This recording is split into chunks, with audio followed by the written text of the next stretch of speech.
नमस्ते बच्चों।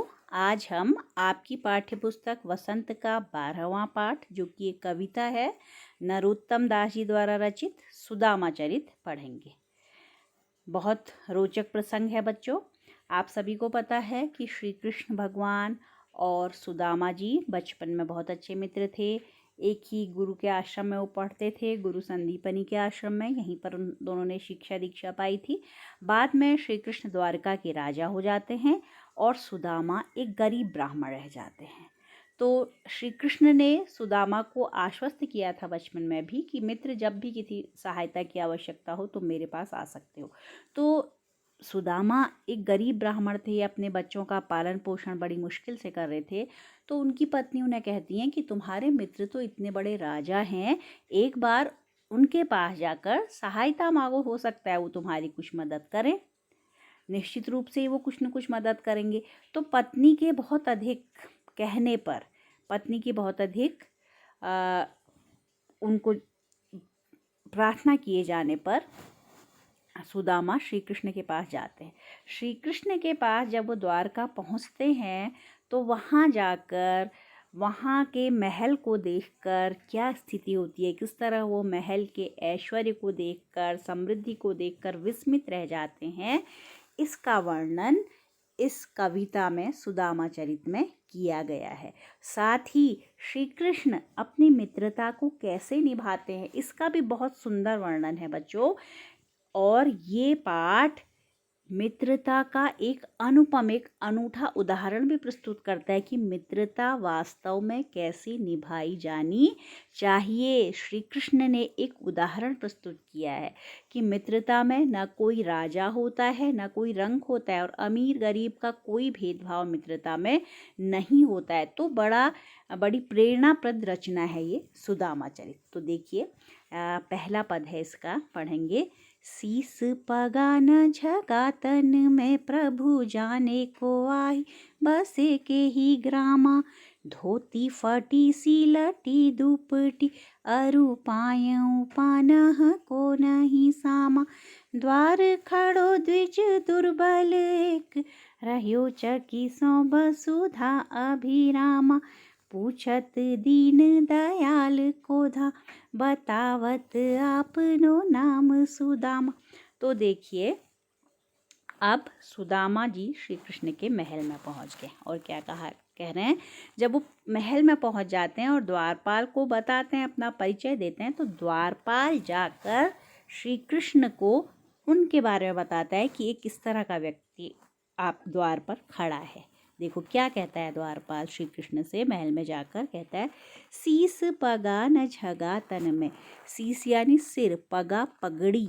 तो बता रहा है द्वारपाल कि एक ऐसा व्यक्ति आया है जिसके सिर में पगा यानी पगड़ी नहीं है। झगा तन में, झगा कहा है लंबा सा वस्त्र या झगुला भी जिसे बोलते हैं, वो उसके शरीर में नहीं है। प्रभु जाने को आही बसे के ही ग्रामा, हे प्रभु वो व्यक्ति न जाने किस गांव से आया हुआ है।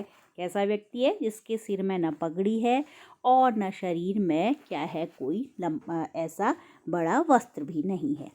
धोती फटी सी लटी दुपटी, और उसकी धोती क्या है, फटी हुई है, और इसी फटेपन को छुपाने के लिए उसने बार बार उसे क्या किया है, लपेटा हुआ है।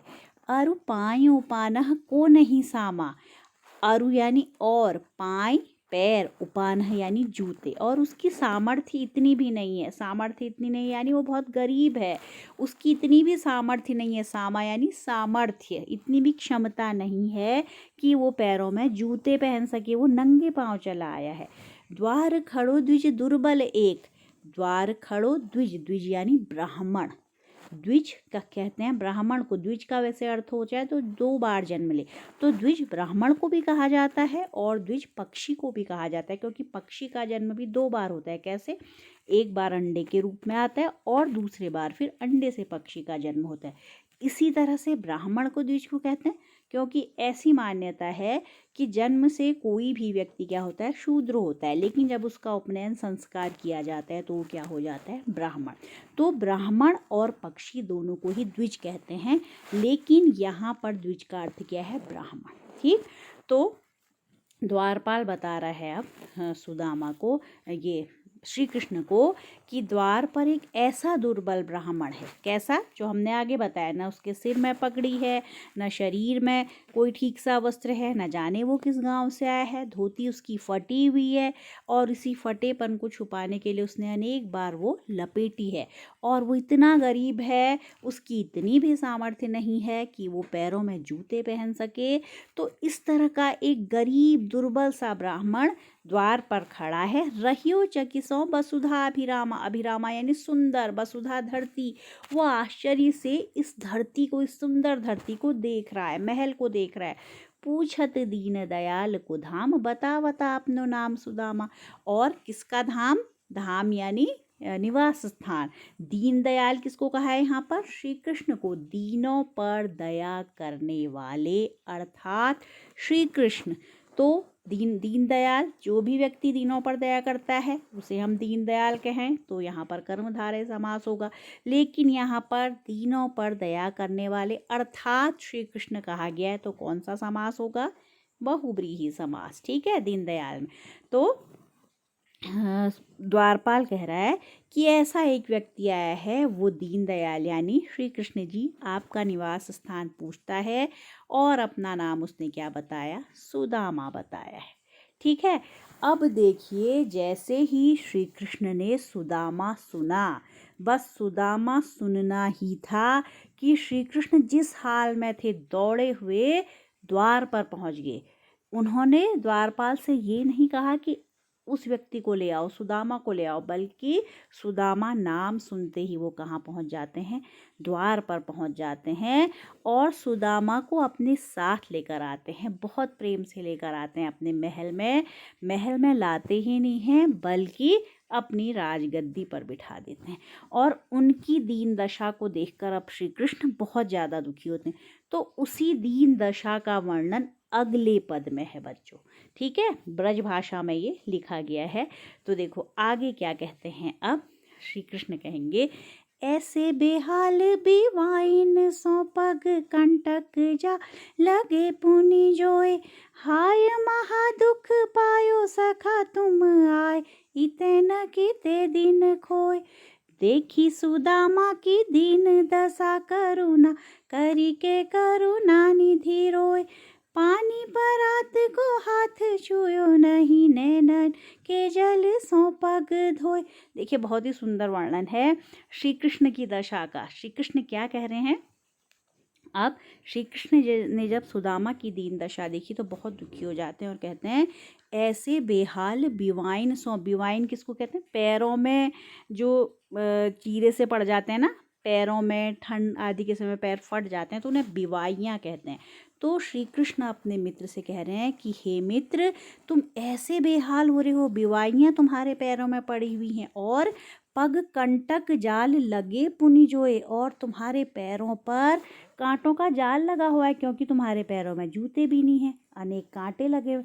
हाय महा दुख पायो सखा, तुम आए इतै न कितै दिन खोए। कह रहे हैं कि हे मित्र, महादुख पायो सखा, सखा यानी मित्र, हे मित्र तुमने महान दुख पाए, तुम तो बहुत कष्ट अभी तक पा रहे थे, तुम आए इतै, इतै यानी यहाँ, न कितै दिन खोए, तुम आज तक आखिर यहाँ आए क्यों नहीं, कहाँ खोए रहे। देखी सुदामा की दीन दशा, करुणा करी कै करुणा निधि रोए।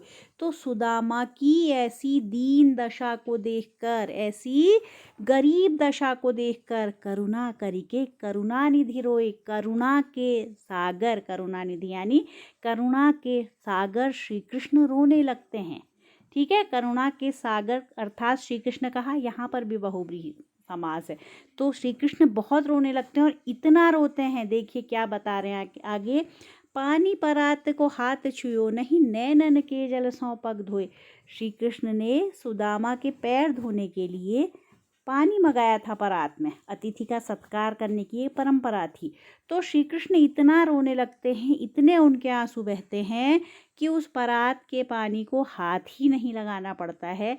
नैनन के जल सौ पग धोए, उनके नेत्रों से निकलने वाले जल से ही, आंसुओं से ही सुदामा के पैर धुल जाते हैं। तो देखिए यहाँ पर बच्चों, ये तो संभव नहीं है कि किसी की आँख से इतने आंसू निकले हैं कि पैर ही धुल जाएं। तो यहाँ पर कवि ने किस अलंकार का प्रयोग किया है? अतिशयोक्ति। जब कवि अपनी बात को का वर्णन करने के लिए, अपनी बात बताने के लिए किसी बढ़ा चढ़ा कर किसी बात को कहते हैं, तो उसे वहाँ पर कौन सा अलंकार होता है? अतिशयोक्ति अलंकार। ठीक है, तो यहाँ पर कौन सा अलंकार? अतिशयोक्ति अलंकार। ठीक, अब इस तरह से श्री कृष्ण ने सुदामा की क्या कर दी है? सेवा की है, उनका सत्कार कर रहे हैं और सुदामा उनके सत्कार से प्रसन्न हैं। तो बच्चों, आज हम इतना पढ़ेंगे, शेष मैं अगले भाग में आपको पढ़ाऊंगी। धन्यवाद।